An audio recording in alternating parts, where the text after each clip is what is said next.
ஐயா ஆண்மைக்கு ஒரு அற்புதமான மூலிகை சொல்கிறீங்க, என்ன மூலிகையா? ஆமாம் சார், இதான் சார் ஓரிதழ் தாமரை.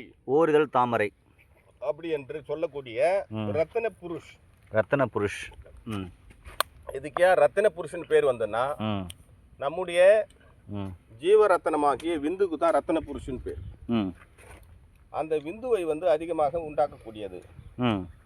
உடலில் ஏற்படுகிற எல்லா சூட்டையும் தணிச்சு உடலுக்கு அந்த விந்து பைகளை சுத்தம் செய்து நரம்புகளுக்கு வலு கொடுத்து உடலிலே அந்த விந்து சக்தியை அதிகமாக்கக்கூடிய ஒரு அற்புதமான தாதுவை வந்து பலப்படுத்தக்கூடிய மூலிகை தான் இந்த ரத்தின புருஷ் என்ற ஓர் இதழ் தாமரை.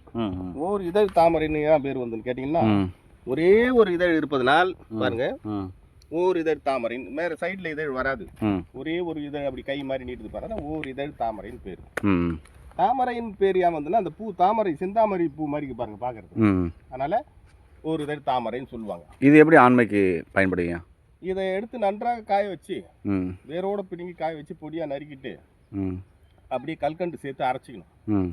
அரைச்சி வச்சுக்கிட்டு நாட்டு பசும்பால், நல்லா காசிய பசும்பாலில், இப்போ நாட்டு பசும்பால் கிடைக்கிறது கஷ்டம், கடைப்பால் வாங்கிக்கலாம், என்ன ஒன்றும் பிரச்சனை. வாங்கிட்டு இதை ஒரு ஸ்பூன் போட்டு தொடர்ந்து சாப்பிட்டு கொண்டு வரலாம். உணவே மருந்து, மருந்தே உணவு. தொடர்ந்து சாப்பிடும்போது வாலிபர்களுக்கு அந்த வாலிபத்தன்மை அதிகரித்து போக சக்தியை அதிகரித்து விந்துவை உண்டாக்கக்கூடிய ஒரு அற்புதமான மூலிகை. ஐயா ரொம்ப அற்புதமான மூலிகை சொல்லியிருக்கீங்க, நன்றிங்க. நன்றி.